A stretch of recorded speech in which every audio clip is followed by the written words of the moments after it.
Parak Mishameis, Daf Kuf Mem Ches, sponsored the Refuah Shlema for Miriam Bas Hadassah.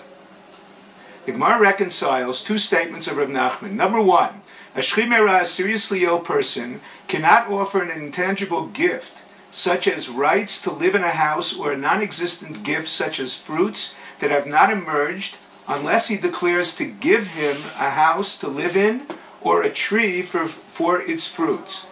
A shchimera's declaration is effective only if a healthy person could effect the same transfer with a kinyan. A healthy person cannot effect transfer of the intangible. Number two, a shchimera can gift an oral loan, something a healthy person cannot do. Apparently, the special dispensation provided a seriously ill person supersedes transfer rights of a healthy person. The answer. Number one, Reb Papa agrees with the premise that a seriously ill person's rights do not supersede the healthy person's. His ability to transfer an oral loan is based on the automatic process of inheritance. The recipient replaces the father's heir who would have inherited it, whereas his heir's rights to live in his deceased father's house or consume his fruits is based on rights to the house or tree. Number two, Rabbi Akiva disagrees concerning a transfer of an oral loan because a healthy person can transfer it with mamad shloshtim. A creditor can transfer money owed to him by instructing the debtor to transfer his money to a third party. His instruction is binding in the presence of the three parties involved. The Gemara presents a case where one may be able to transfer non-existent fruit. The Gemara distinguishes between a seriously ill person who gives a tree to one person and its fruit to another, and where he retains rights to its fruit. Although he would not retain branches of the fruit for another, he would retain them for himself, for one is more generous to himself than to others. Similarly, one sells a house explicitly contracting to retain the fenced rooftop, intends to reserve the right to extend beams into the lower courtyard he sold. The roof without an explicit stipulation is separate from the sale of the house. Although if he sold two people the house and roof, he would not retain rights for the buyer to extend them, he is more generous to himself. Reb Nachman refines the definition of a sickbed gift. There is another factor other than the sick person divesting his estate fully. It depends also on the manner of allocation. If he paused between gifts, each additional gift is a separate gift. It is assumed initially he did not intend to divest himself fully, but continually gave more. The question. Perhaps his intention was to divest himself from the outset.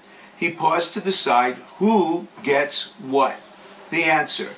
The nature of a seriously ill person is to first decide about his whole estate and only then allocate. The Gemara brings another related ruling of Reb Nachman. Even if he divested fully, the seriously ill person who recovers from his illness cannot retract his gift. Perhaps he has property in another country. Number one, Rav Chama explains the Mishnah where he explicitly stated, Kol nechasai, all my possessions. Number two, Marba Rav Ashi explains the Mishnah presumed he owns no other property.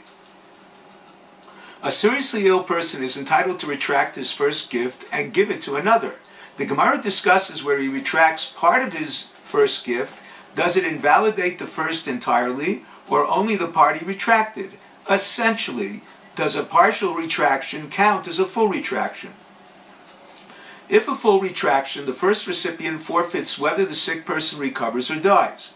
On the other hand, the second person retains his gift whether he recovers or dies.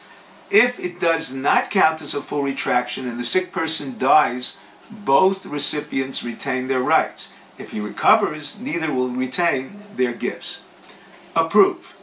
The Brisa states two laws. Number one, a seriously ill person willed all his possessions to one recipient, retracted part on behalf of a second recipient, only the second acquires. Number two, a seriously ill person willed some of his possessions to one recipient, the remainder to another, only the first recipient acquires.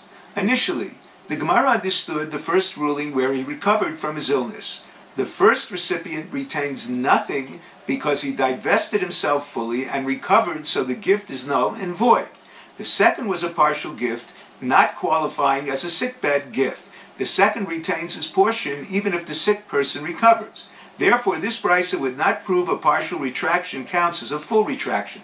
The Gemara reinforces this from the second law of the brisa. The second gift divested the sick person fully, and if he died, the second should acquire as the first. Therefore, it must refer to where he recovered. The Gemara rejects this proof, concluding the brisa, in fact, proves a partial retraction counts as a full retraction, because the sick person ultimately divested himself fully.